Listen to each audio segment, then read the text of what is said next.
It doesn't matter. Okay, well, we're technically live, but you should probably wait a little bit. Okay. You should probably start doing that thing at the start of the stream, like countdown for a couple minutes. So people don't miss it. You can go now. So this is a video that I've actually been excited to make for quite some time. It must have been at least like 3 months ago or something like this that we came across, let's see if I can find it here. Yeah, there it is. We came across this. Can you get over here, Brennan? Yeah, cool. Are you good?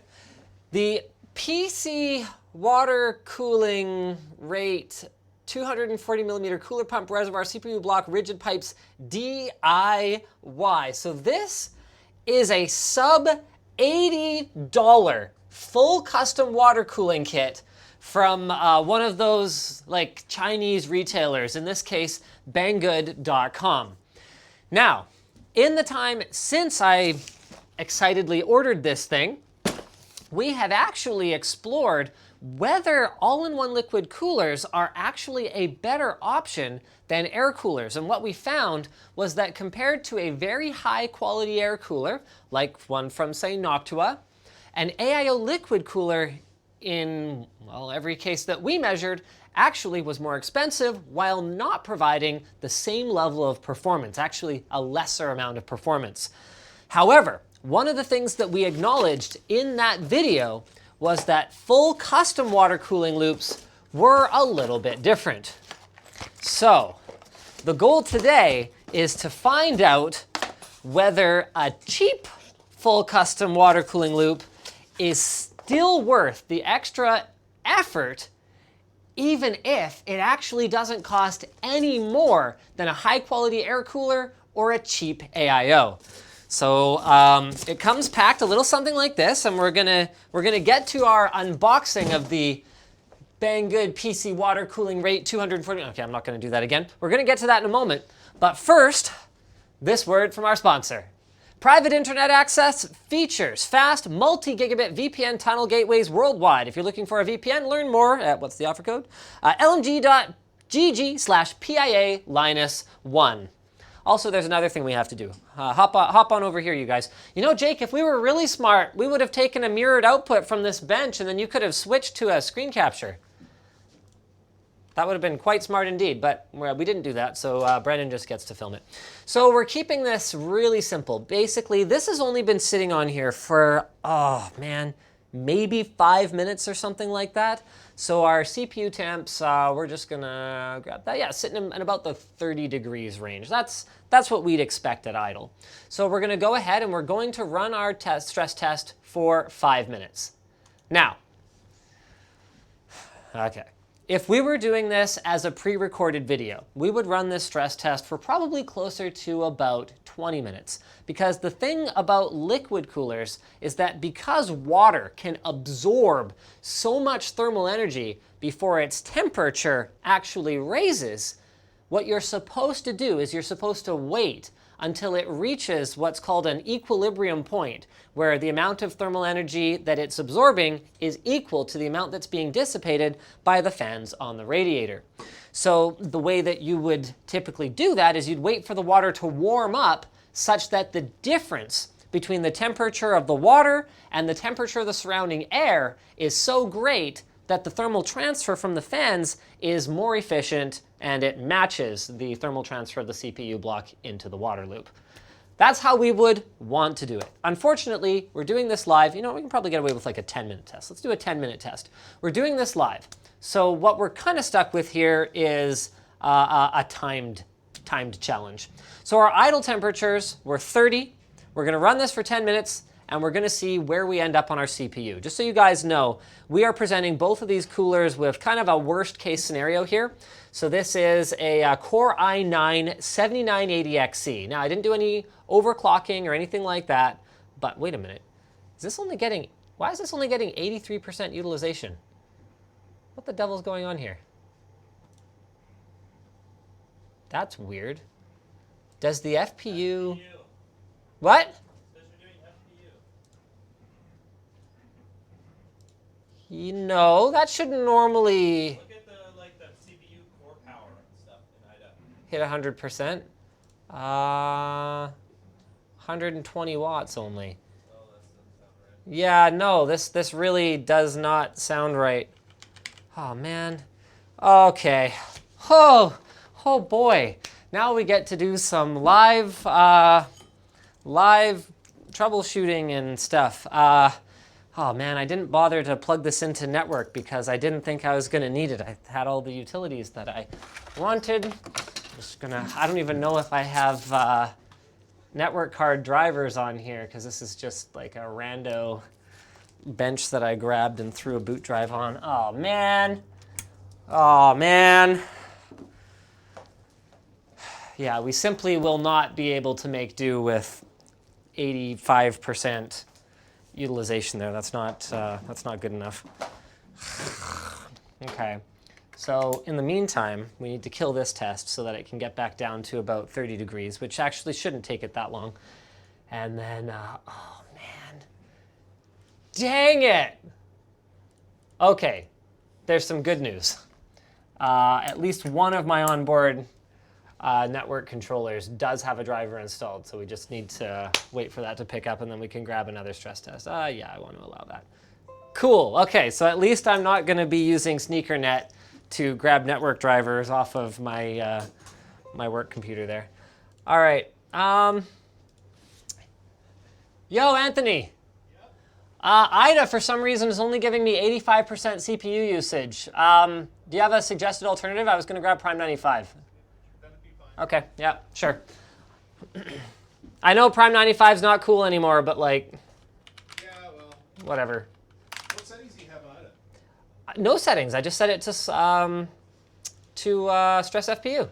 Oh, nothing else? Nothing else. How strange. I know. I don't really get it. Turn on and off again? What's that? Did you try turning it on and off again? No, I have not tried turning it off and turning it back on. Thank you, Jake. You should probably try that. I don't have the Turbo Boost Max technology driver installed, but that shouldn't really matter. No, I'm not gonna stress about it. We're just gonna grab the Windows 64-bit thing here. Maybe I should do some super chats in the meantime. Where's my laptop? Oh, here it is. All right. Did that download? Come on, baby. Don't have a lot of time to wait here.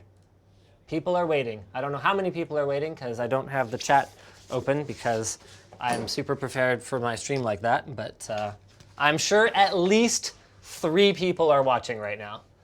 It's more than that. At least, I know it's more than that, Jake. Couple thousand. Couple thousand. All right. You know what? You're adding pressure right now. You're not actually making this easier. Did you try turning it on and off again?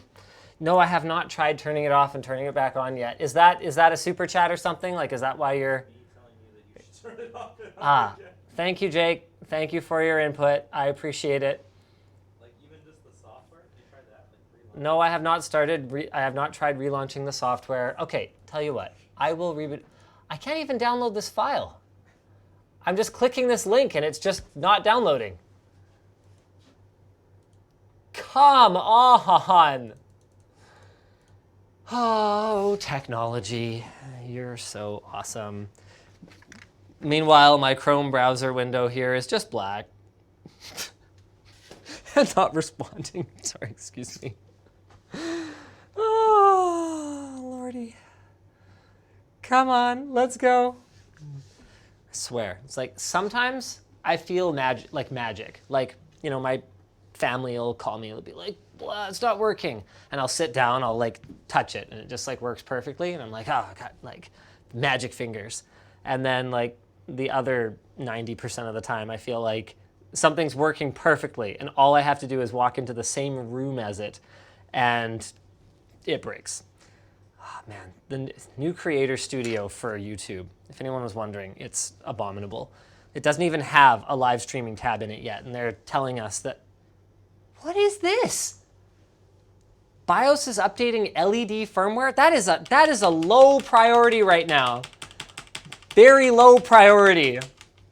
What was I even talking about? Right. Yeah, they told us at the Creator Summit that they are rolling the new Creator Studio out to everyone this year. And I'm kind of looking at it going, you guys have already had this in beta for about 8 months. And based on the progress you've made so far, Another 8 months? Ain't gonna cut it. So I'm really worried because there's a ton of functions that just do not work. All right. Check Colton's Twitter. The business team has a machete. Yes, I am actually aware of Colton's machete. He walked up behind me when I was in the bathroom doing my hair. I do my hair. Just because I don't do a good job doesn't mean I don't try. And he's like holding this thing behind me, and he's like, hey, check out what Jono got me. And I'm like, I can't quite see because I have my arms up like this, and he's right behind me. And I'm like, is that a machete? Like, yeah. Why do you have a machete at work? I thought maybe it was my day. It wasn't. It was all good. And now we are not getting an internet connection. Why? Why do you hate me? Why do you hate me? Why are no Wi-Fi networks found? I know there are Wi-Fi networks. I will disable the network connection and I will re-enable it. Yes, I am familiar with that particular troubleshooting step. Jacob Andrews says, ready for the not live conspiracy theories. Yeah, me too. They're hilarious. Trust me, guys, if we were pre-recording this, this is not how it would go down. Okay, so there's good news. My Prime 95 download is working.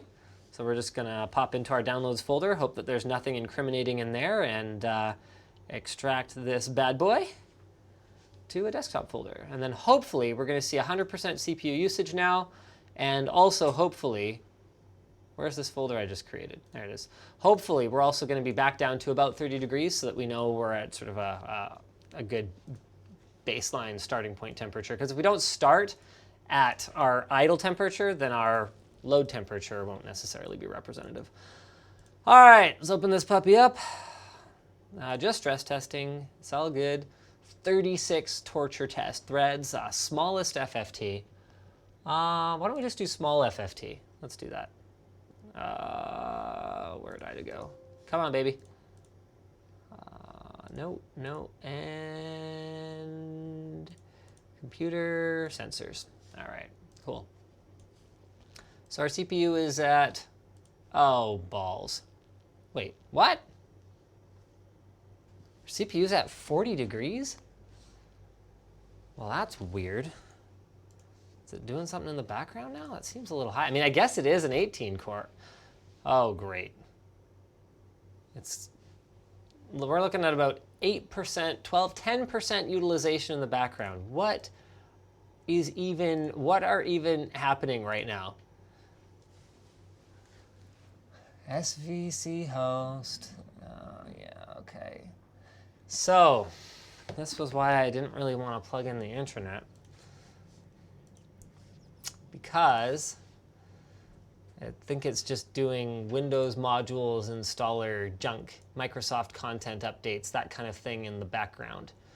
I really wish there was just like a clean, okay. Well, all we can do now is go forward. So we're gonna start our small FFT test, and then we're just gonna have to wait. We're gonna have to wait for it to reach our saturation point. So here we go. Wow. I don't think I've ever watched Prime 95 launch that many workers before. I haven't used it in a long time. All right. You have got to be kidding me. Why is it at 85% utilization? Okay, I rebooted it, Jake. Oh, is the Windows power whatever set to like low power mode? It shouldn't be set to low power mode, and that shouldn't affect it. Power plan or whatever? Yeah, I will check, but I sincerely doubt it. Additional power settings. Here we go. No, we're unbalanced. Go to high performance. I don't know that there is a high performance on desktop. It's certainly not there. Oh, there we go. Okay, whatever. Balanced should be fine. It shouldn't matter. Processor power management. Okay, system maximum processor state is 100%. Did it fix it? Why? No, it's set to 100% already. It's fine. You don't have to do that. Did you actually select that plan? No, I didn't. On balance, it's set to 100%. Just, it's fine. There's nothing wrong with that. Okay. Well, all right. I guess we just don't really have much of a choice here. I don't know. I don't know what it's doing. I've never seen this before. 2 different stress tests are like, yep, 87%. That's all you get. The good news is that CPU package power consumption is actually pretty consistent at around 140 to 145, 150 watts. So as long as it's running the same, it doesn't really matter. So I guess we are just going to roll with it. Let's go ahead and unbox our Banggood.com water cooling kit. Oh, man, this is the kind of thing that you just cannot predict will go wrong. Do you want me to lower this at all, Brandon, or is it all good? No. Don't lower it? Oh.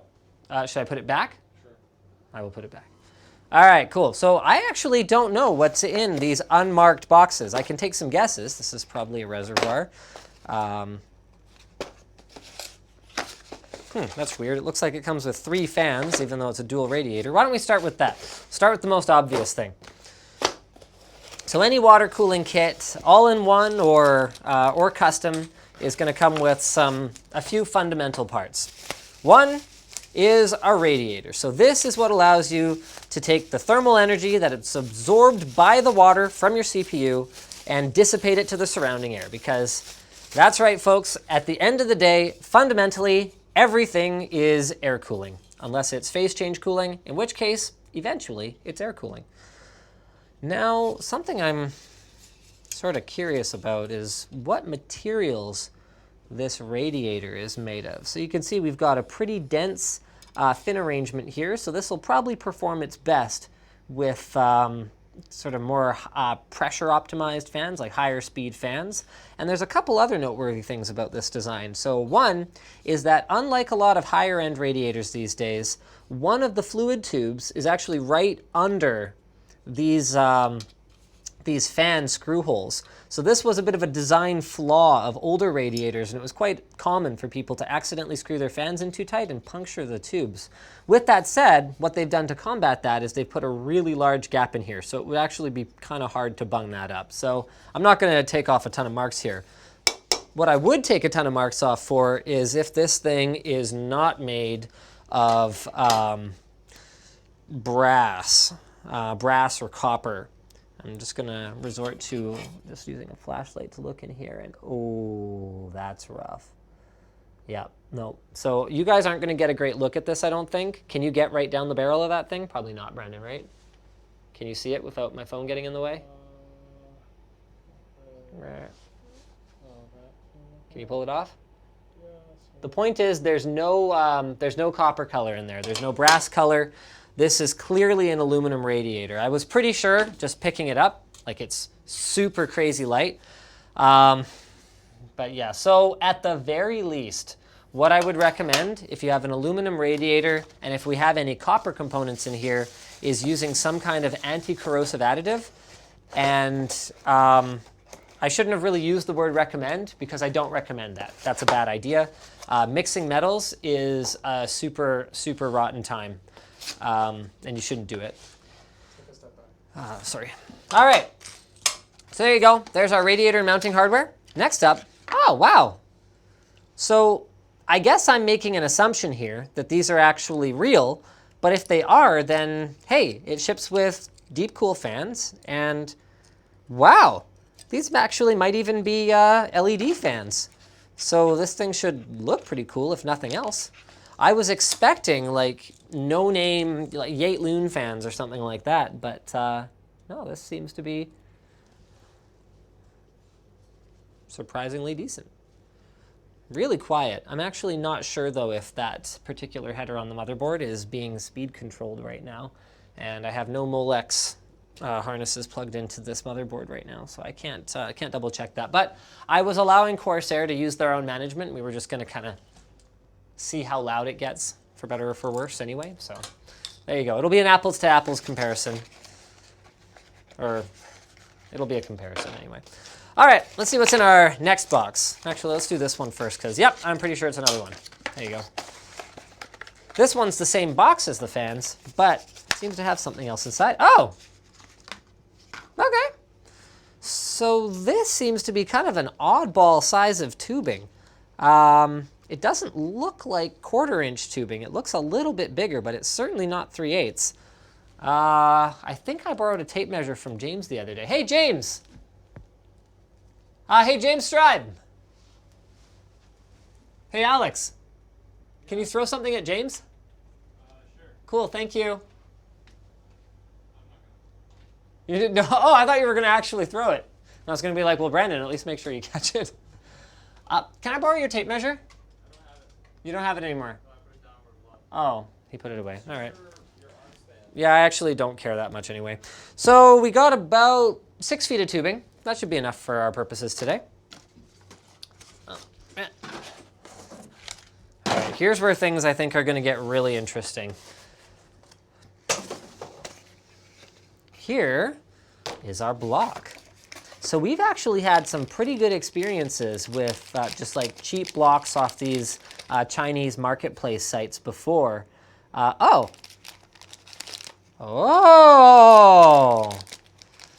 Sorry, just to finish that thought. So I'm expecting that these might actually perform reasonably decently. One concern that I have immediately is that they are copper blocks. So while it's a lot better to have the copper be, downstream of the aluminum radiator than what Swift did with the Apogee GTX way back in the day, where they had a copper base with an aluminum block like right physically attached to it. This is still not a recommended configuration. So yeah, what's interesting here though is that they've got a CPU block, so that's where you've got your fittings sticking out the top like this, but they've also included a GPU block. So these used to be all the rage back, I don't know, 10, 12 years ago, before full cover blocks got, I wouldn't say more affordable, because they didn't. People just started accepting that if you wanted to water cool your graphics card, you needed a full cover block because video cards got so many other components on them over that sort of few years in there that needed cooling aside from the GPU, that by the time you bought, oh, actually, this is great. I have examples of them. So by the time you bought a whole whack of Swift MC14s, like little heat sinks, or to cover your RAM modules, or MC21s. So these are little heat sinks to cool your VRMs. By the time you did all this, and then you still needed to point a fan at it, you were spending a bunch of additional money, and you weren't getting one of the key benefits of water cooling, which is quiet. You're trying to eliminate fans, not add them. So people kind of abandon these. You still can use them, but just note that you'd probably want to get like a little bracket or something to point a fan, like a pretty strong one, probably not something as quiet as this, directly at your GPU to make sure that you're getting adequate cooling. And I'd also recommend some little heat sinks. So we're not going to install this today, also partly because it wouldn't then be an apples to apples comparison against our AIO, which does not have a GPU in the loop. So in terms of the construction here, it's pretty straightforward. You've got a standard sort of thickness copper base. Comes with a pre-applied protective cover. It's hard to evaluate flatness like this. I would go ahead and say that it's not incredibly flat though. So if you can see any distortion in the reflection of something off of it, that's where you'll see if it has any kind of bowing to it. With that said, again, about 10 years ago, it became standard practice to slightly bow out the center of the block so that once you tighten it down, it actually flattens onto a flat IHS, but I doubt they've put that much consideration into this. Then again, maybe I'm just not giving them enough credit. Mounting hardware-wise, here's some thermal compound. We're not going to use this. Wait, what? Oh, okay, no, there is some in there. Is this a paper package for it, though? Wow, I've never seen that before. We're not going to use that. We're going to use the same thermal pad that we're using for the other cooler, just for the sake of fairness. I would say, though, that that's going to be an advantage for the Corsair cooler, because I sincerely doubt that this stuff performs as well as the probably tier 1 thermal paste that Corsair would be using pre-applied to their coolers. All right. So there's our CPU block and mount. This is a very rudimentary mounting system. This might take me a little while. What else we got here? This weighs a fair bit. This has got to be the pump. And it is.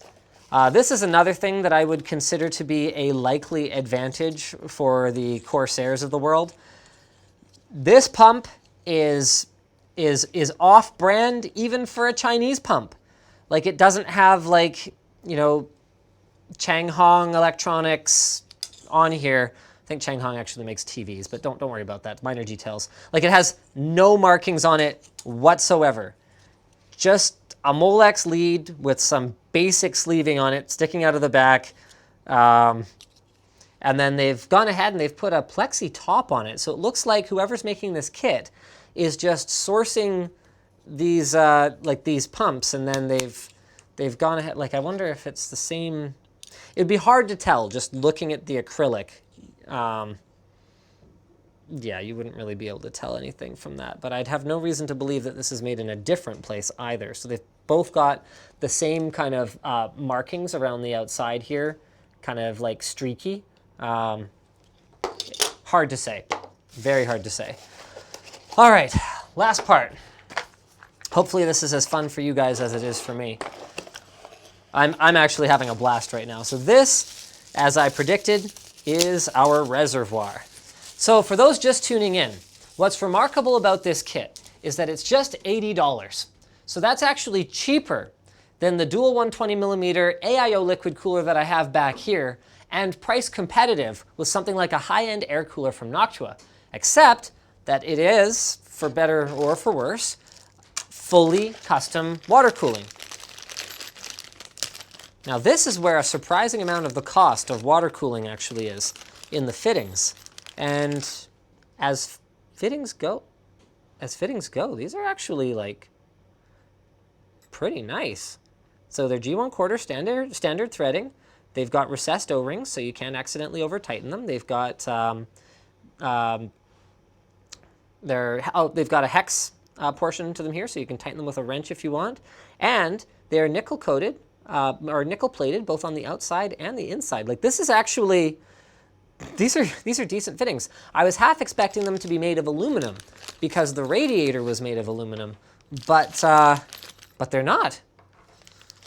Also curious is that they appear to have included more of them than we actually need. Oh, right, because I'm not installing the GPU. So no, I don't believe I do actually have extras. Now this I don't really get. So that's a plug for our reservoir right there.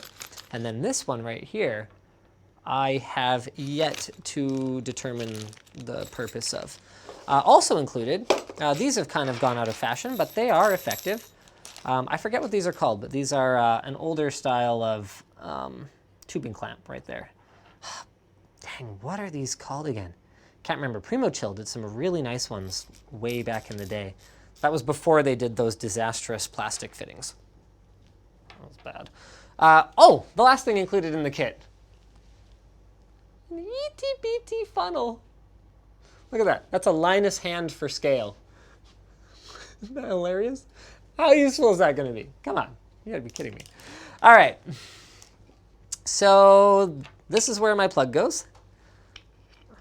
Actually, oh, I hadn't really talked about the reservoir. So this is probably, I would say, the most standout, well-constructed piece of this entire kit.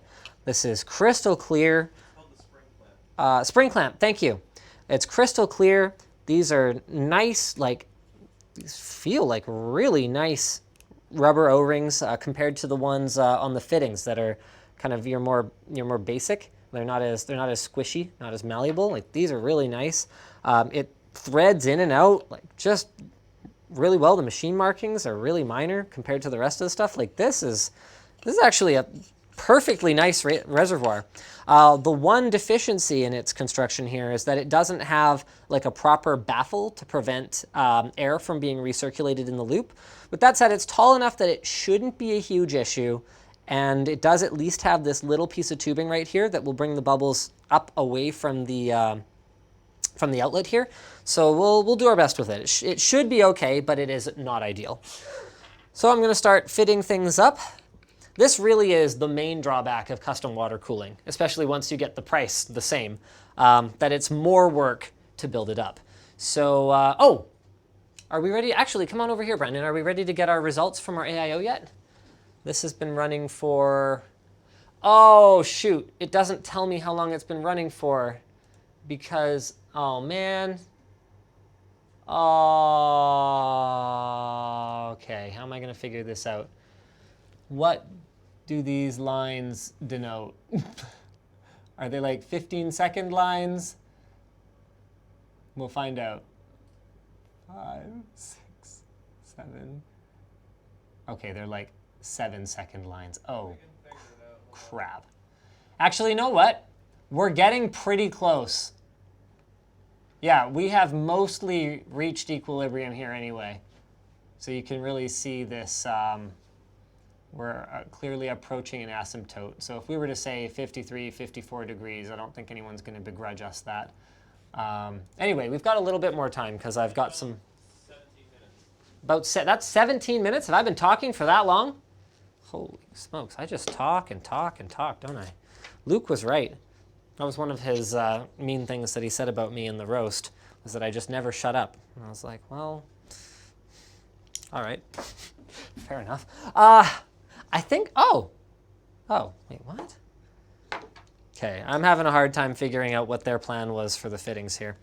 So this needs to go here. Ooh, that does not thread in nicely. Let's try a different one.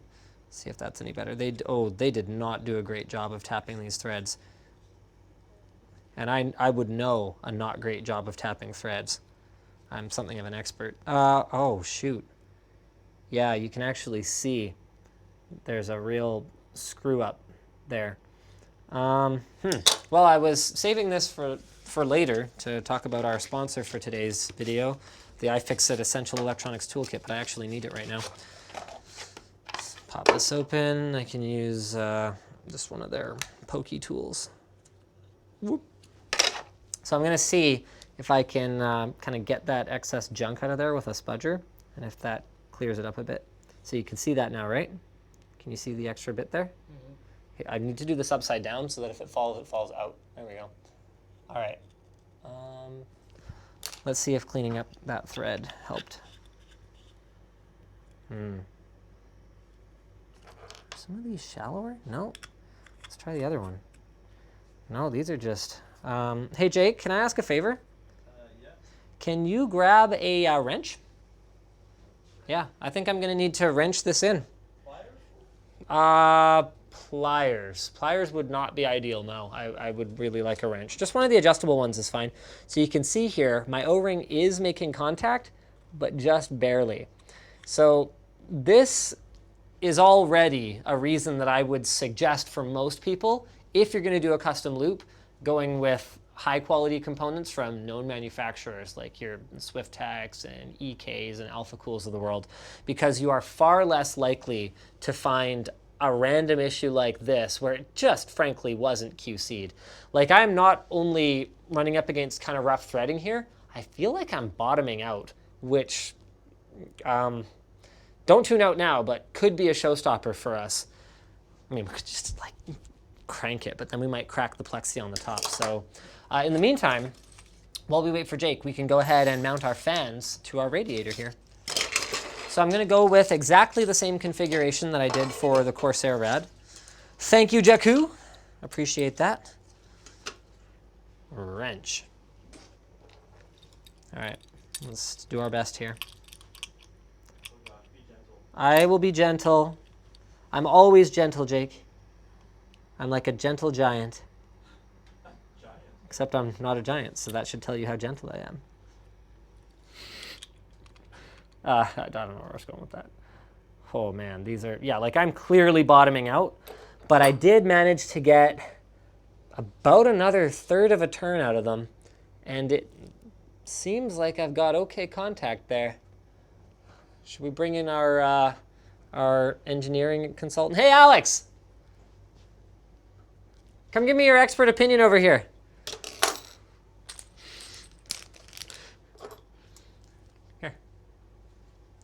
Do you think this is going to leak?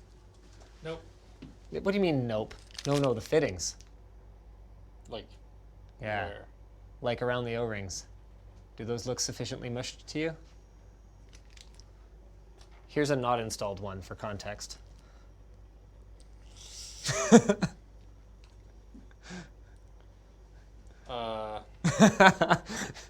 Should we have the shop towels handy when we're testing? Yeah.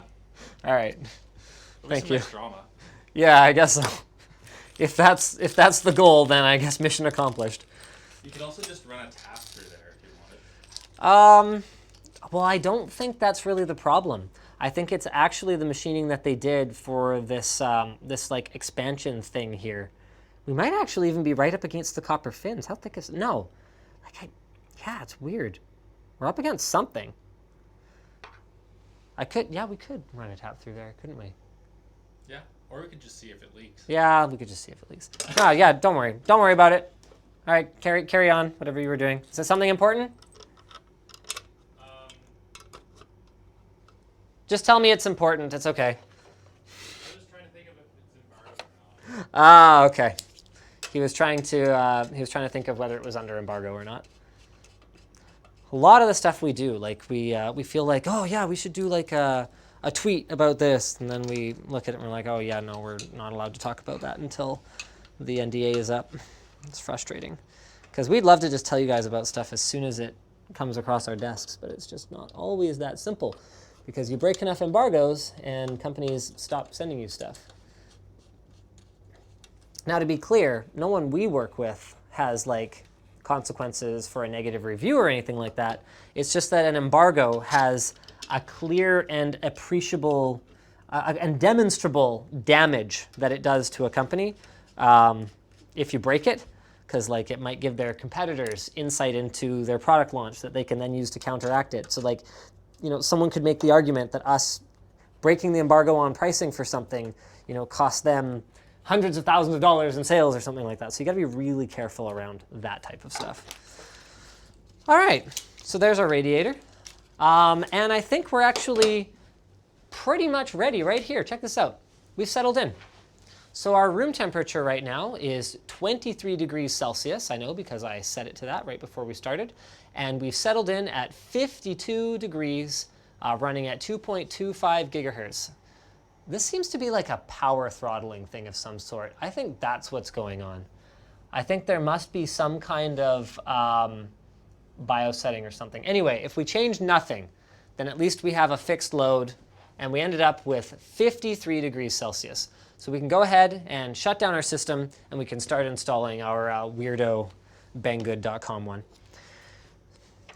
So this I still don't really understand. If I was to use this on the pump, and then maybe hook it straight into the reservoir? Like maybe that was the idea behind it?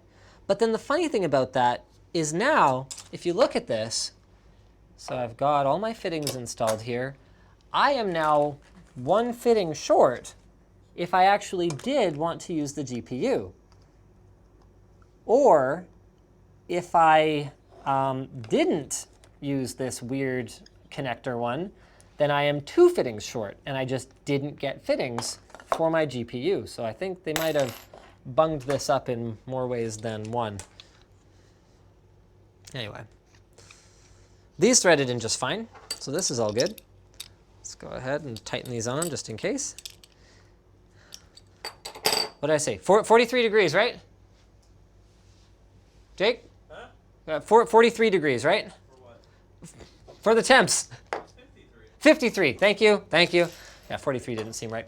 All right, let's head over to the other side of the table here and let's get this thing installed. Why is this thing still on? I turned you off. Now it's off. All right, awesome. I'm expecting this to be a bit of a process. I don't remember the last time I live streamed building a water cooling loop from scratch, but if I've ever done that before, it probably wasn't a great time. So I'm going to go as quickly as I can here to make sure that I'm valuing your guys' time. but I also don't want to end up with a leak on my hands, or more importantly on my motherboard, so I'm gonna try and also be somewhat careful. So first things first, you can come on over here, Brendan. I'll come around this side of the table so you can get a pretty decent look at what we're doing. So first things first, we're gonna go ahead and mount our CPU block. Now Corsair, one of the things that they do so well, like these AIO kits, absolutely have a value, is they have a really good mounting mechanism. It's just 4 simple nuts here, especially on LGA 2066 and whatever the other one is. 2066, what the, how many bloody pins does this socket have? This is 2066, right? Which one? Are we still on 2066 pins? For which CPU? 7980XE. Yeah. Heck yeah, all right. My brain hasn't completely fallen apart yet, it's good. So just so you guys know, I'm using one of these IC thermal pads. So this was less about that they're the best performance in the world, because they're not quite, they're close. And more about that I wanted easily reproducible results. So I didn't want a slight, I only get one shot at this because we're doing it live, so I didn't want a slight smear in the compound or something like that to affect our results. All right, so we're gonna tuck away our Corsair radiator. So in terms of noise level, Corsair does such a good job of managing thermals and noise. So it was 53 degrees and it was sort of a low hum. This one, I'm actually expecting to be pretty similar just based on what I saw from plugging in the fans. So I'm happy about that because I think in terms of noise level, it's going to be pretty comparable. With that said, I don't think the performance of these fans is going to be anywhere near Corsair's. So this is their H100i Pro. So it comes with their maglev fans, which are just spectacular fans. They'll last, I'm not going to say forever, but they will last a very long time because the bearing doesn't even make any contact. It's pretty sick technology. Only problem is this costs like twice as much. So these might be kind of flimsier things, but there's a pretty low bar in terms of how they have to perform in order to do better. And this block, who knows, might have an advantage. So come on in here, Brandon. We're gonna go ahead and, oh, wow, did not think of this. Uh-oh.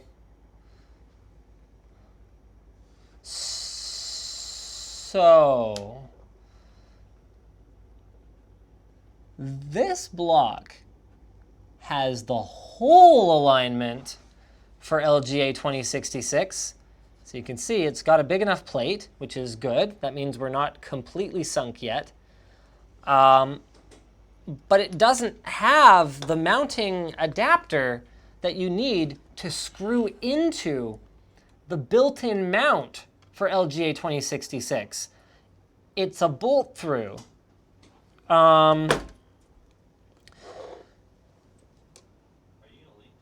So, no, I'm not going to.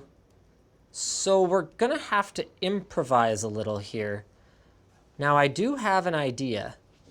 If these screws happen to be threaded the same as the motherboard mount, maybe we can put them in from the top. Maybe that's their intent. Maybe if they'd included a manual, I would know these things for sure. I have a power supply jumper if you want. Power supply jumper? No, it's fine, I'm good. We're going full YOLO, Jake. There's no. Do you have paper towel? Yeah, I got paper towel. Okay. Yeah, don't worry. Okay, not quite full YOLO. Okay, so good news. Yes, these screws do thread in. So you can see that they go in, but you can see we've got a lot of extra space here, and I don't know if the included springs are quite enough. It's worth a shot, I guess. So we're going to go ahead and load this up with a plastic washer, a spring, and another plastic washer. I don't think that's going to be enough. And put that in. Yep, that's clearly pretty loose. Now, the thing is, some of these motherboards, all of them? I don't know, at least some of them. Oh, okay. Now we're getting into pretty risky territory here.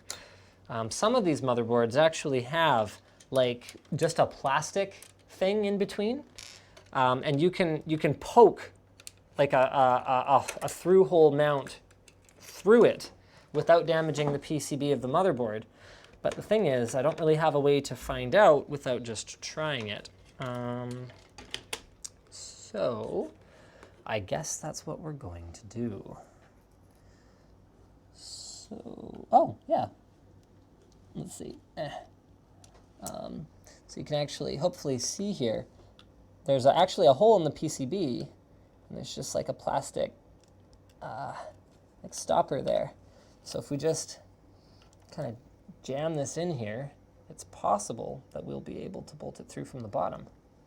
Oh, heck yeah! I really wish I had a drill right now, because this is going to take a little while, but I think we're in.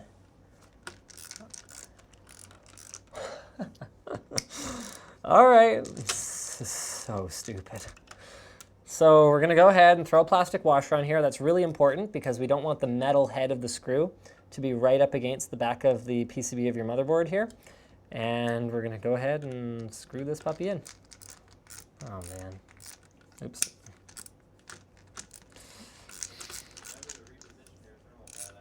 Yes, I will reposition my thermal pad.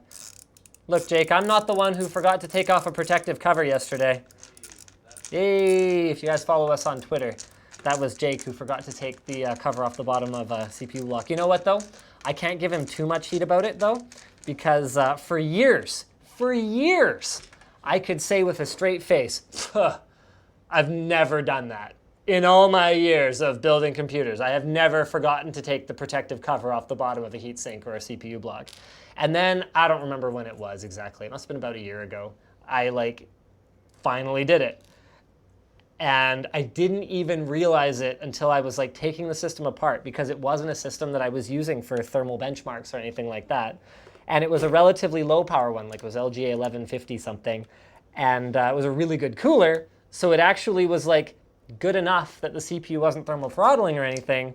It just obviously wasn't running as cool as it could have if I didn't have a piece of plastic in between the, I think it was a water block, in between the block and the...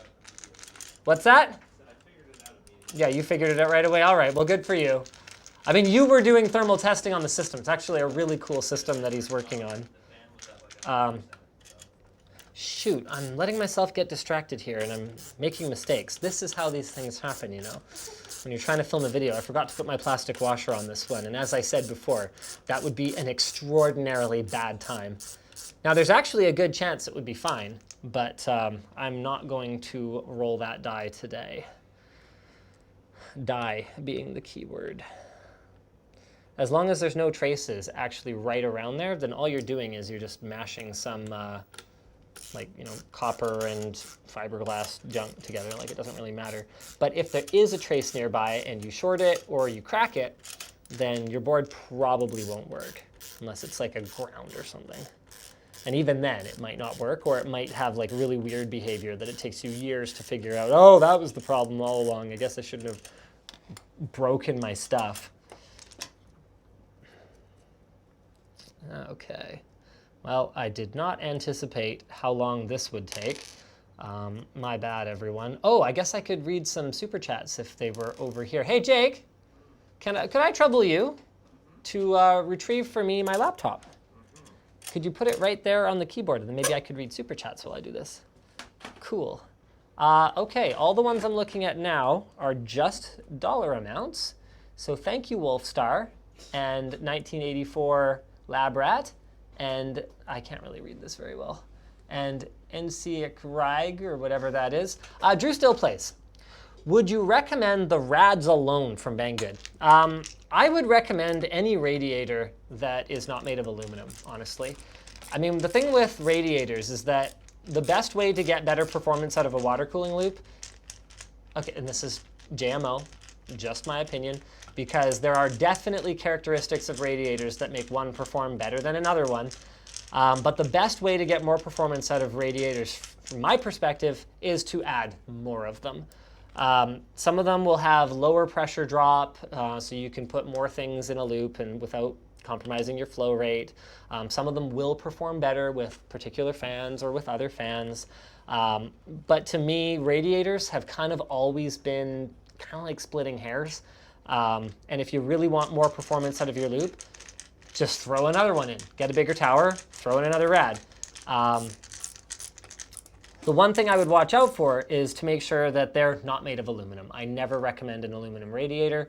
There's no benefit. You only save like a few bucks compared to a brass radiator. And for what? For the risk of corrosion? For the risk of potentially destroying your whole loop?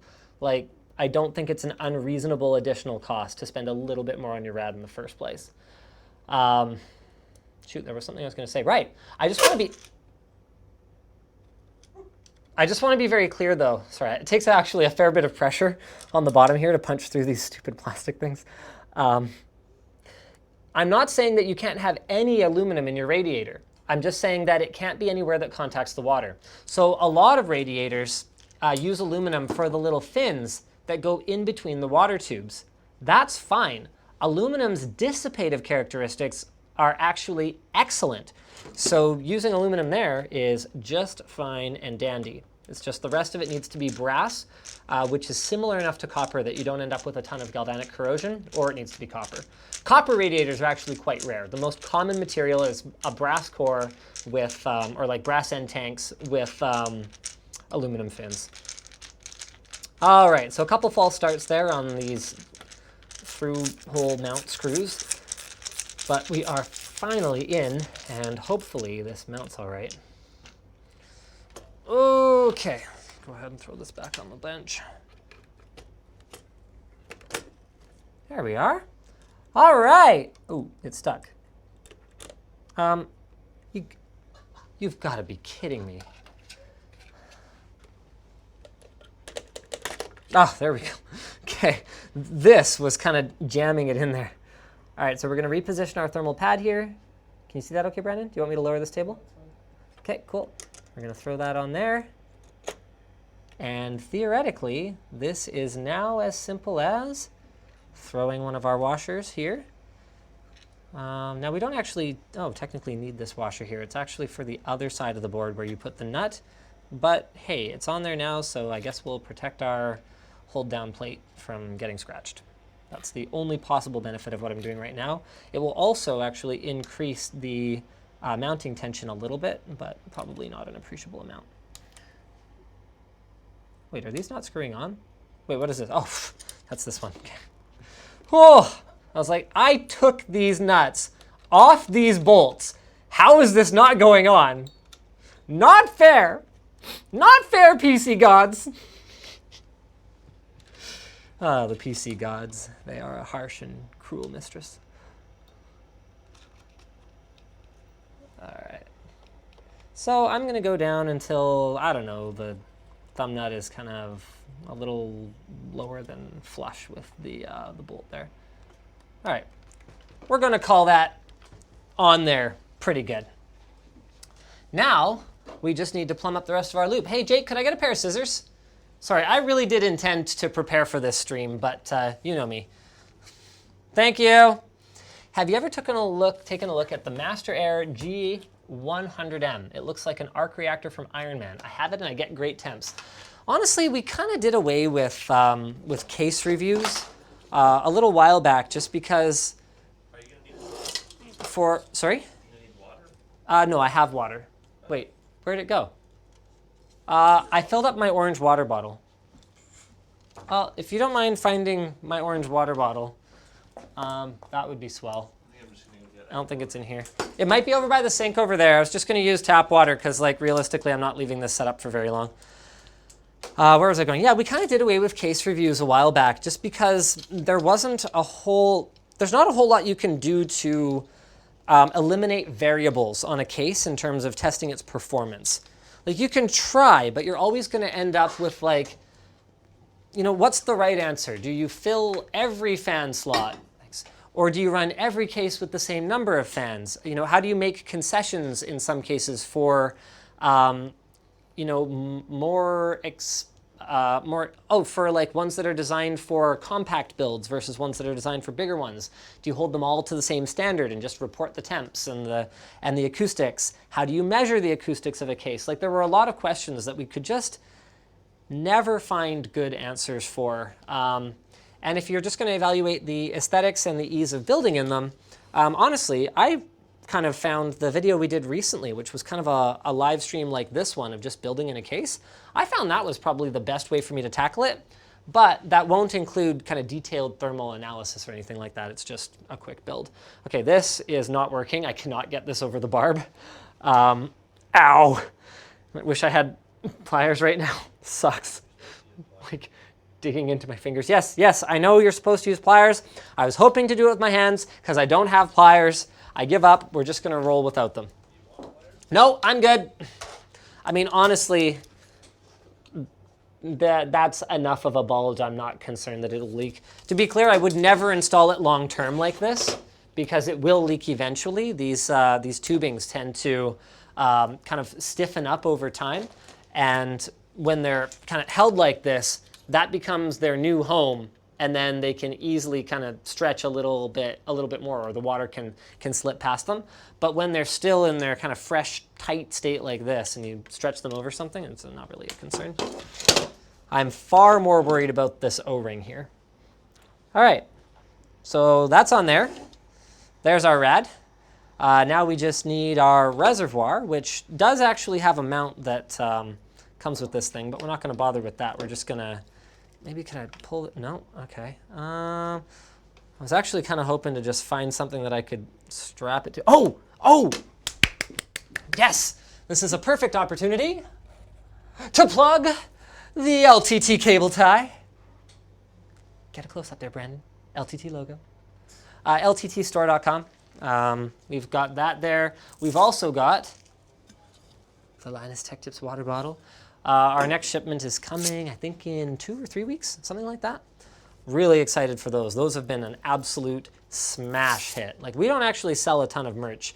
I'm not saying our audience is a bunch of cheapskates. I'm just saying that they say that on YouTube you tend to connect with people who are kind of like you. That's sort of the value of YouTube, and I'm a big cheapskate.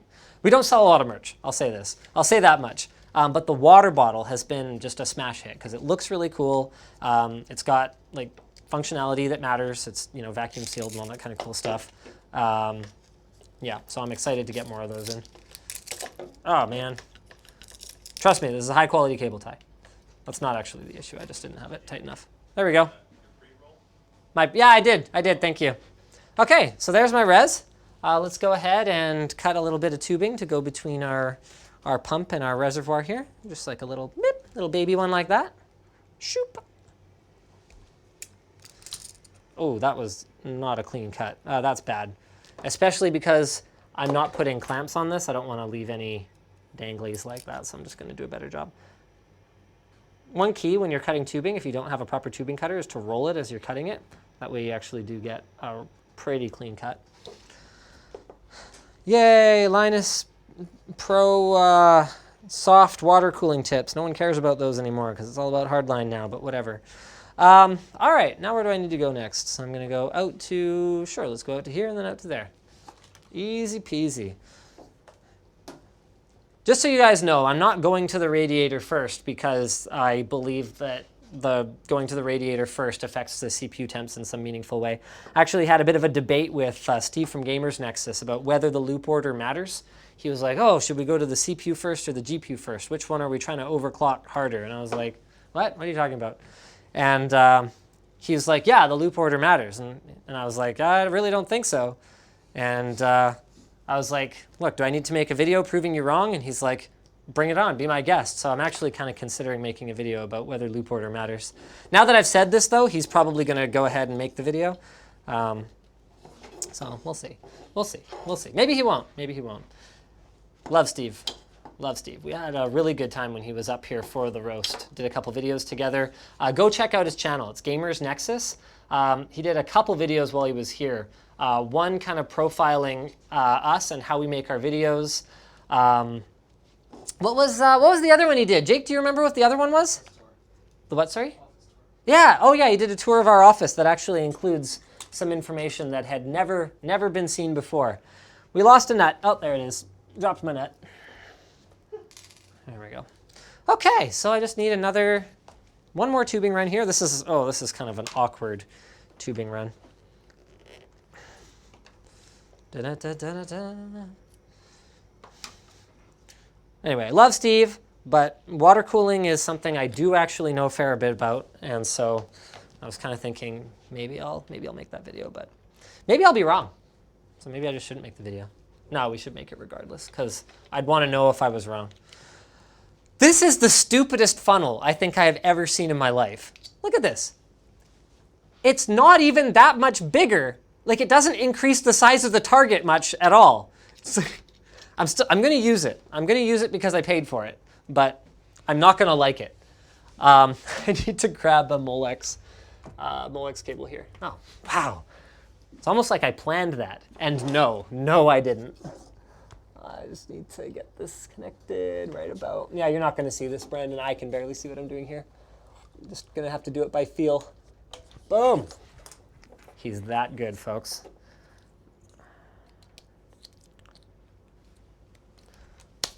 Okay. Well, good luck, everybody. Let's get some paper towel. Let's be proactive, you know? I don't want to be reactive. Reactive is so 1995.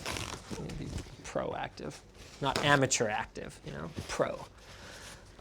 So put that right there. Put that right there. I just really don't want to lose this board. So Rampage 6 Extreme or whatever the heck it is. Really expensive board.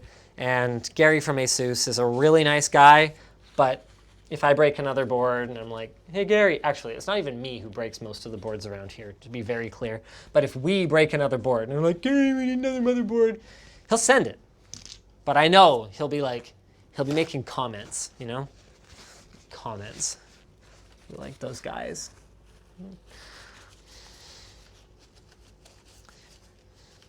Okay, now in fairness, most of the boards break because we're doing things that shouldn't be done, so you guys don't have to. This is not gonna work. Like, look at this pinner little. This is just stupid. Okay, it actually works surprisingly well.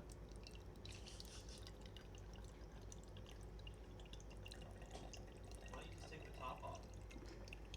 Jake, because I'm using the funnel, because I paid for it. He asks why I don't just take the top off the res. Did you pay for this funnel? Didn't think so. So you don't have to use it, but I did. I actually am totally going to keep that funnel because I used to have a little metal funnel that I kept in here that was really handy whenever you're like desperate and it's better than nothing. And I lost it. And so yeah, I'm gonna put it in my little bag of tricks here. All right, so that's it.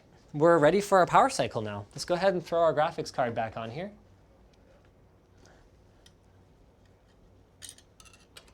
I am really hoping for the best here. I would hate for you guys to have invested like half an hour into this video or however long. Sorry? We've been streaming for an hour? Wait, what? What time is it? It's 2? Okay, well, I would hate for you guys to have invested 2 hours, and also me having invested 2 hours only to find out that it doesn't work. Oh, 1 hour, whatever. Who's keeping track? Okay, clearly not me. Oh, you, okay. OBS, yes, thank you. Okay, well, come on in, Brandon. If it blows up, you don't want to miss it, right? You don't want to get the camera wet. You're not going to get the camera wet. Jeez. Hey, okay, quick, off.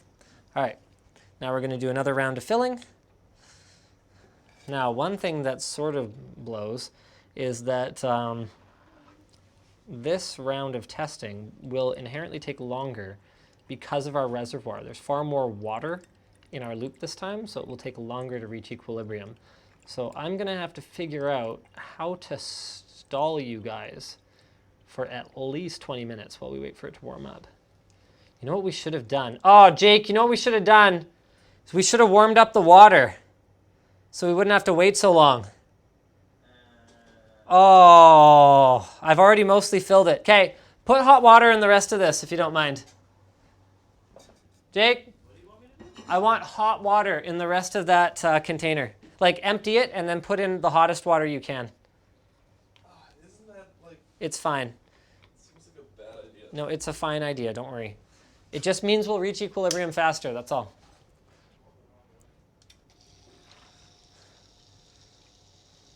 Dang it, that's not going to be a lot of hot water. I like this reservoir. It actually does a reasonable job of not sucking up too many of the big bubbles. Once it kind of settles in, it'll do better too. And this pump's not bad. Definitely noticeably louder than the one included with Corsair's kit, but it also moves the water pretty well. So we can't quite evaluate it until we put its, for one thing, its a vibration deadening pad under it. And for another, until we wait for the bubbles to work their way out of the loop. This solution is going to be louder though. What's up, James? I want that phone. You want that phone? I'm going to have to change the pin for you. Or actually, here, just enroll a fingerprint. A pin would be easier.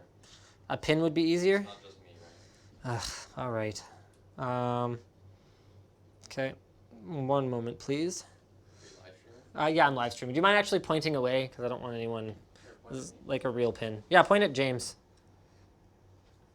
I'm just gonna point at this computer. You're going to point at the computer? All right, that seems like a pretty good idea. There you are, sir. Thank you. Boop. Oh, wow, that actually quieted right down once it stopped sucking up so many bubbles. Now, it still does have a bit of a... Like, here, if I get my mic right next to it. You have got to be kidding me.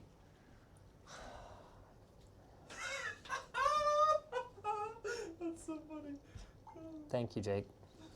Watch the benchmark be fixed now too. Yeah, that would be really unfortunate because this would super duper be for nothing, all of it. Whole hour.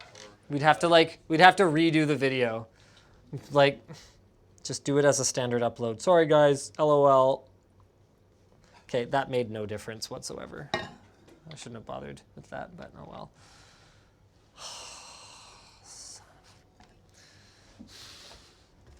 So bad. Just In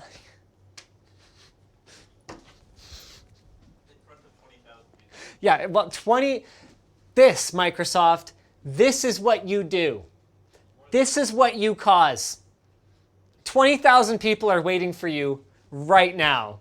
And 15,000 on 20,000. 100 of them are already gone because they're like, no, I don't want to deal with this. That's what you do. Let's have a look at some. Brajesh sent 1,000 ringgit. I don't know how much that is. Says, love from India. Thank you, Brajesh. No idea what 1,000 ringgit is, but I appreciate it. Joshua Smith, Pat Jen Corelli, Droop FPV. Kenny says, Sweden sends its love to Anthony. Anthony, Sweden sends its love. Courtesy of Kenny. Ronald says, just ordered a Lynx level 4 from Digital Storm. Cool story. Xantha says, isn't Jake's test bench set up for water cooling? Not for a while, I don't think. No, it is. It is right now? Yeah. Okay, wait, what's going on here? Hold on a minute. What's going on? Is this doing things right now? Is your thing leaking? Oh. Yes. Oh my god. Oh, wow. It's leaking pretty good. Oh, man. Okay. Okay, so yeah, it actually bottoms out. And you can see here we've got water pooled around the bottom of the fittings. It's actually only this one right here. This one seems to have held up. So this is a high-risk maneuver. But stay there, Brendan. Stay there. I'm going to grab the wrench, and I'm going to see if we can give her just a little more here. So I'm going to pull this red key out first. That would be really annoying. Okay. Let's give her a little more.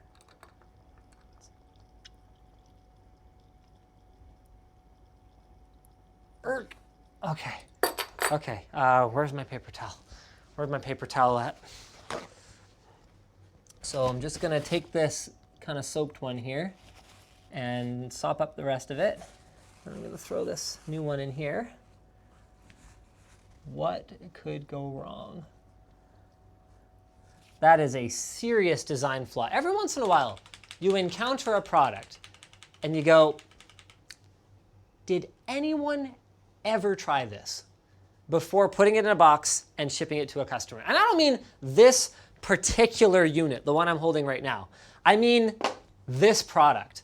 The Antec Dark Fleet DF85 was a great example of that. It had these just astonishingly stupid like modular hard drive cages that basically got in the way of any modern high-end GPU at the time. And then it had these just incredibly dumb like brackets that sat in front of the 5 1/4 inch optical bays that just served no purpose at all. So because they were just like kind of a bar, you could press the button on your DVD drive and it would like try to open and it would jam up against the thing, but there was no mechanism for it to automatically open. So they were just, you could still see your optical drives, so they didn't stealth them. They were just in the way, and there was no clean way to remove them other than just like breaking them off and leaving like a nub in there. Like it was just an incredibly terrible case. I was right around the time that Antec went from the king of PC cases to basically irrelevant over a span of like a few years. Yeah. All right, cool. We're back up. We are not leaking anymore. That was a terrible solution though. And we're gonna go ahead and fire up our Prime 95 here. So first we can take a look at our idle temps, although it should be noted that these aren't that representative necessarily, because the Corsair cooler had been running for about 5 to 8 minutes before we fired up the camera. Okay, so we're sitting at 33 degrees. Oh, well that doesn't really bode well. Okay. I mean, this is with the same thermal compound, so if it doesn't manage to, yeah, wow, yeah, there you go, 33, 34 degrees. Okay, so it agrees. Ooh. All right, well, all we can really do is hit it now. Small FFT, boom. There it goes. Show me that 86, oh, thank goodness. Oh, I've never been so happy to see a weird issue not fixed. 86, 87% CPU utilization. So for better or for worse, our test is running the same as it did last time. Now, Jake, where'd we settle in? 53 degrees? Yeah. All right, so I should probably read some super chats while we wait to see if our banggood.com full custom water, actually no, I'm gonna do a quick recap for you guys. So what we've got on the bench now is our $80 water cooling kit from banggood.com, because as we mentioned in our recent video about AIO water coolers versus high-end air coolers, an AIO might cost more, might look cooler, but it doesn't necessarily deliver better performance or quieter operation compared to a really good air cooler. What we acknowledged in that video, however, is that fully custom water cooling will outperform either of those if it's implemented correctly. So today's objective was to find out if a cheap custom water cooling kit like this $80 one from banggood.com qualifies as fully custom water cooling, or if it just plain doesn't cut the mustard. We're getting pretty close to our conclusion, guys. This is gonna be a bit of a shocker, but I'm gonna go ahead and just go through a couple of these. Have you tried removing the C drive? Thanks, Eric. No, I haven't. Smokey says, I bet you have Casual Friday enabled. No, I always look like this. Biking with Panda. Looks like it scratches at level 1 with deeper grooves at level 2, if you know what I'm saying. I know what you're saying. Casty says, what do you guys do with all the extra tech lying around? Do you ever resell it or donate it to schools? Believe it or not, we hold on to the vast majority of it because you never know when you're going to need to compare this year's high-end graphics card against last year's high-end graphics card. Like, if we'd thrown away all of our 10 series GPUs, then when Anthony was trying to do his piece that's coming really soon on running RTX on 10 series, we might not have had one handy. With that said, we are looking to purge some stuff over the next little bit. We're trying to figure out how the accounting works for us to dump it on the LTT store. So stay tuned for that. We might do that. Hey over here says, Fac, You, Linus. I read it. Smokey B42 says, subtly threaten it. Put a broken case on the desk. I don't know what you're talking about. Alexi T says, by the amount of technical problems, you'd think it's a WAN show. Thank you for the 200 rubles. I'll put that towards improving these. Biking with Panda says, love this video idea the first 5 times you made it. I'm sure this one will be just as good. I have not done this exact video before. AliExpress water cooling. AliExpress water cooling, did I do that? I did that. You did that? That was different though. We bought all the custom parts. This is a kit. It's totally different. I mean, it's just random parts with no instructions. So someone else bought random parts and sold it to us. Apparently the name on float plane is wrong. Did you fix that at any point? I think it's a little late. Why is this guy hosting Anthony Tech Tips, says Alex Lee. All right. Thank you, ladies and gentlemen. I think we have a conclusion. So that worked out pretty well, where we didn't have to actually wait the whole 20, 30 minutes. Come on in. Come on down, Brandon Lee. So here's our power consumption right there in the 140 to 150 watt range, just as we were expecting, same as last time. And this is not good. It's at 62 degrees already. We've only been up for about 5 minutes. The worst part, and this is very, oh! Oops. One moment, please.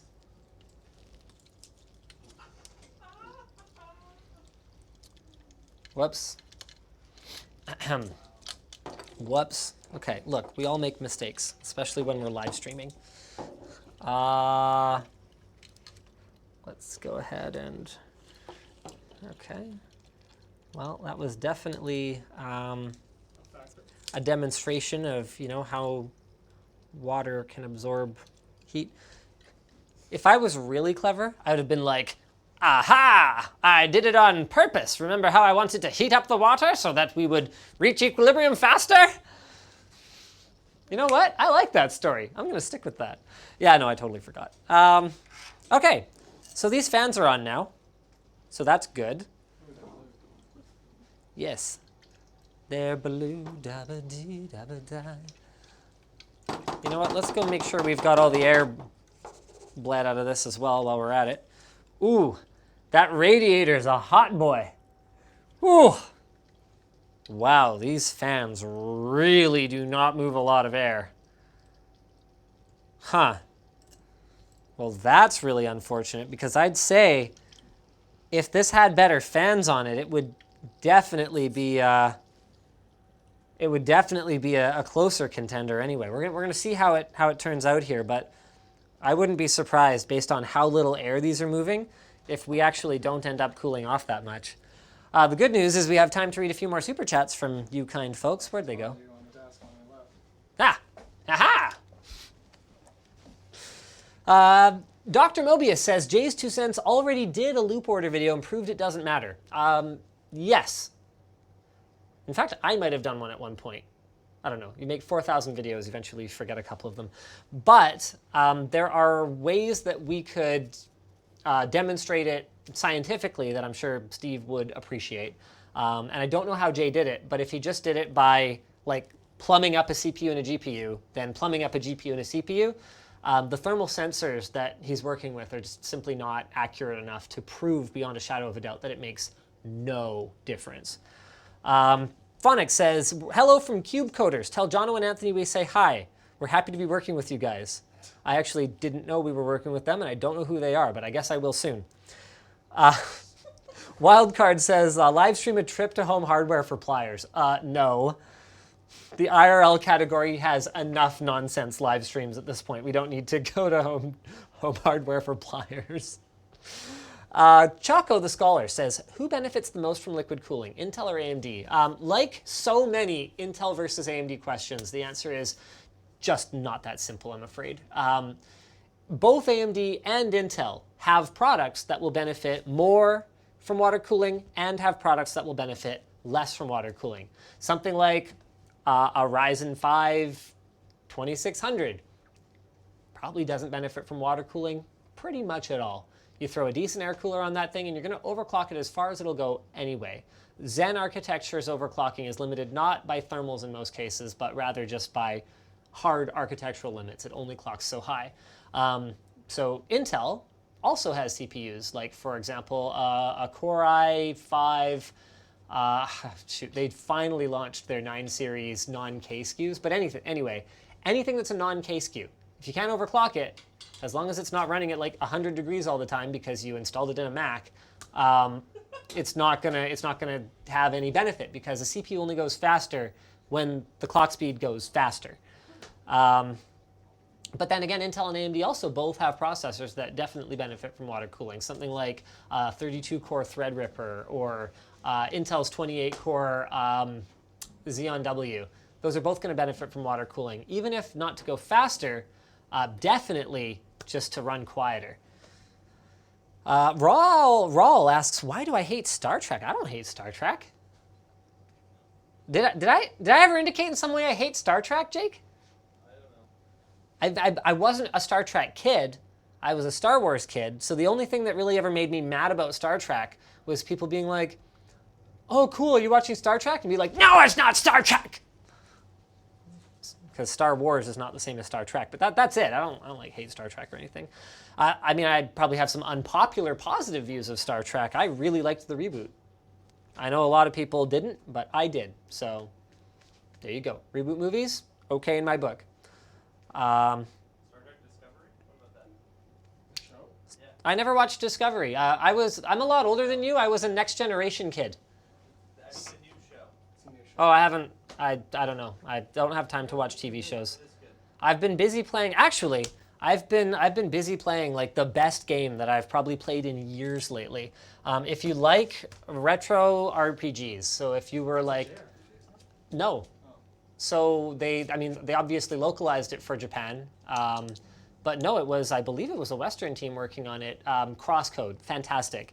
If you loved games like Chrono Trigger, Final Fantasy VI, Final Fantasy VII, Secret of Mana, that series, it's like a retro kind of SNES generation sprite-based RPG, real-time combat. Very challenging combat, challenging puzzles if you don't adjust the difficulty.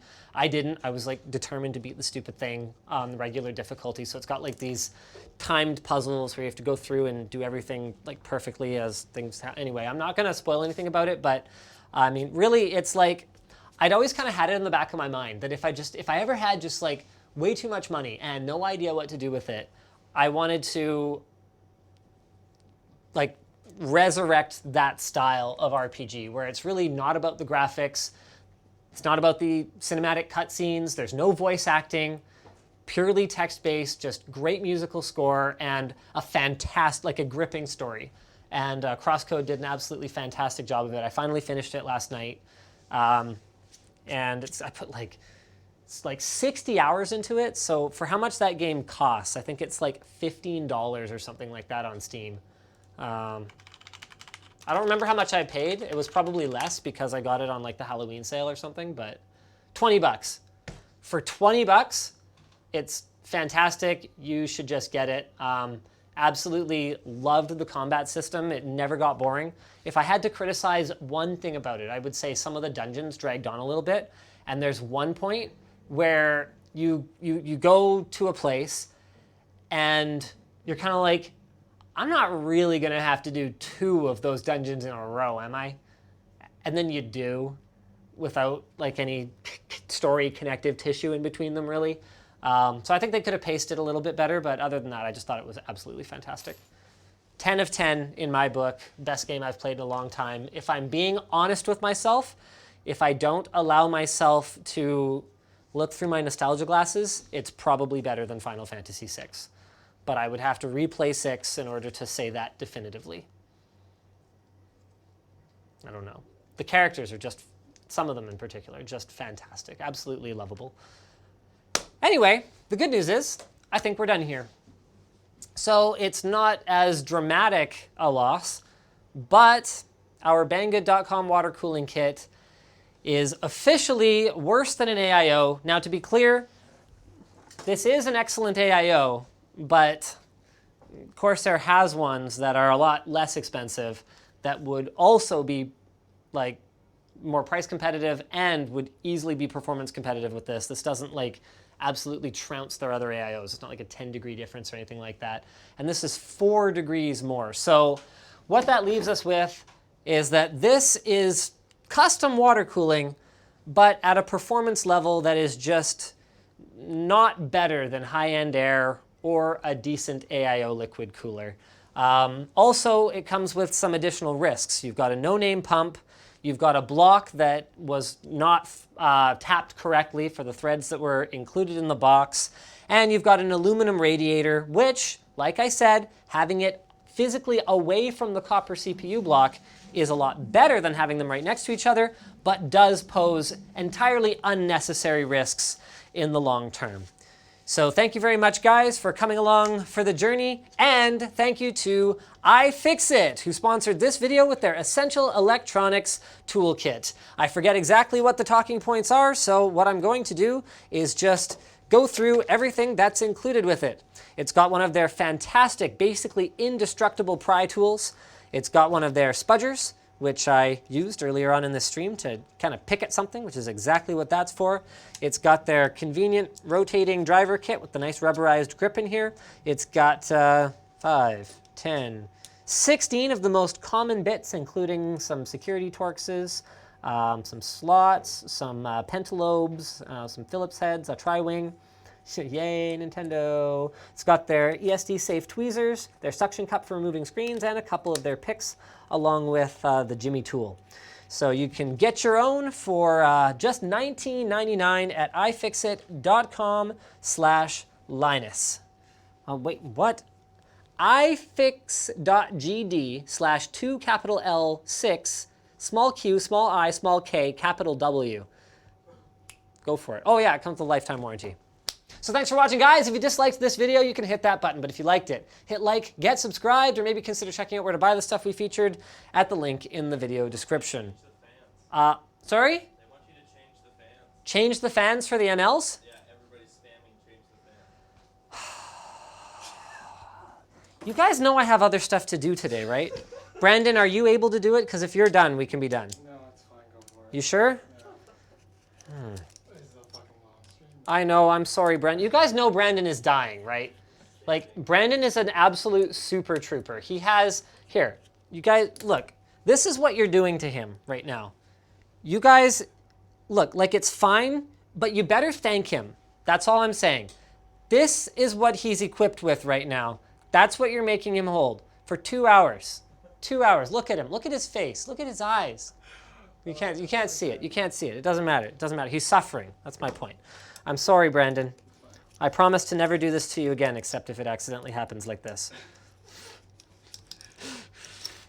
All right, we're going quick here. I'll go as fast as I possibly can because we really do have other videos to shoot today. It's 2:20? Why am I doing this? I've clearly lost my mind. This is what happens. This is the will of the people. This is how much we care, okay? At Linus Media Group, you guys want to know what's the variable here? If I was willing to spend another $60 on fans, because those MLs, those are not cheap, would this perform better? I don't know, but I will soon. So what did we settle in at? 56, 57. Okay, so I'm not going to stick around for the final result because I think it's going to be a very small difference, but I will stick around to see what direction we move in, all right? Agreed? Everybody cool with that? Are they cool with that, Jake? I can't monitor the chat right now. I'm busy doing this fan swap. We gotta wait for the We wait for the stream delay? chat. Yeah. Cool, cool. All right, we got this. Okay. Everybody says, Brandon, you rock, and your pain is my joy. Brandon. So everyone in chat, thank you. Yes, Brandon does rock. And no, his pain is not your joy. Brandon is a good person, and he doesn't deserve pain. Chat said you should buy Brandon lunch. I should buy Brandon lunch. You know what? I'll tell you what. I will. I'm gonna spend the next super chat on Brandon's lunch. It doesn't actually work that way. It will have to be money out of my own pocket, technically, because I don't really. $2 and one for €5. There's one for $2 and one for €5. Well, okay, there you go. That's pretty much $10 Canadian. There you go, Brendan. $10, okay? $10 towards your lunch today. We're going to Mucho then, or what? Brendan doesn't like mucho. I don't like my show. Way to not know your coworkers, Jake. Wow, what a millennial. I don't like Chipotle either. That's probably why he never goes for lunch with you, Jake. Yeah. Because you took him to Chipotle. Everyone knows Brandon doesn't like Chipotle. Brandon never shuts up about not liking Chipotle. The second anyone mentions Chipotle, he's like, I don't like Chipotle. I don't want no Chipotle. It's not good. Chipotle is awesome.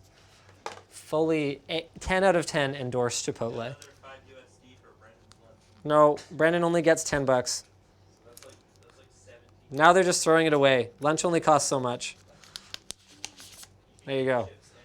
$10 for Brandon. Okay, tell you what. No, because $10 isn't really enough. There you go. Okay, $15 for Brandon. Stop tipping Brandon because I'm not giving him any more. It's not really the way this works. Like I can't. There's no tax write-off on this. Like that's post-tax money. I'll explain it to you guys when you're older, but expensing things in a business is really important. All right, so these are running. They're running off the same headers as the whatever these are, the deep cool fans that we had before. And we're going to give this a minute. There's definitely more airflow coming through, particularly out here around the edges. I think we're getting a bit of a better seal with these because these deep cool ones have an even dumber round frame design. No, it doesn't work that way. You're going to get a steak, Brandon. I don't like steak. Oh, another $5. Okay, guys, it doesn't work that way. Shut up, Jake. To his dinner, though. 2 weeks still. Yeah, so here's the thing, guys. I do not expect this to make like an enormous difference.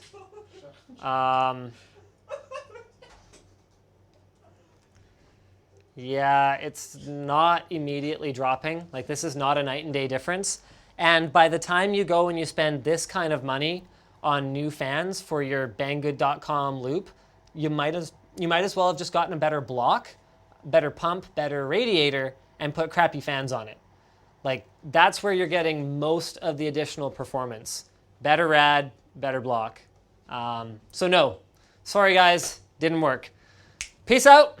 See you again on the next Friday stream. Am I killing it? Yes.